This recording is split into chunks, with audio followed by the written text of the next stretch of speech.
থাকে এই ধরনের ব্যক্তিদের খুর্তুতো অপোজিট জেন্ডারের বোনেদের বিশ্বাস করা উচিত নয়। এই ব্যক্তির ক্ষেত্রে বোন, যেহেতু ইনি পুরুষ। এবার দেখুন, যখন নিম্নগামী রেখা তৈরি হয় কোথাও না কোথাও একটা মাঙ্গলিকের জায়গা তৈরি করে, হ্যাঁ, এবং এই ধরনের ব্যক্তিদের পেছনে লাগা উচিত নয়।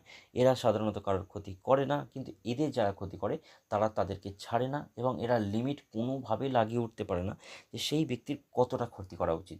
এই ব্যক্তিদের পেছনে তাদের লাগা উচিত যারা অ্যাকচুয়ালি মাঙ্গলিক, এবং যাদের এর তো এইটুকু, যাদের এই রেখাটা প্রায় মঙ্গল পর্যন্ত বিস্তৃত, তারাই একমাত্র এদের সাথে জিততে পারে। অর্থাৎ মঙ্গলের এই রেখা, মঙ্গলগামী এই রেখা যাদের স্ট্রং হয়, তারা কিন্তু এই কার্যে সবথেকে বেশি সফল হয়।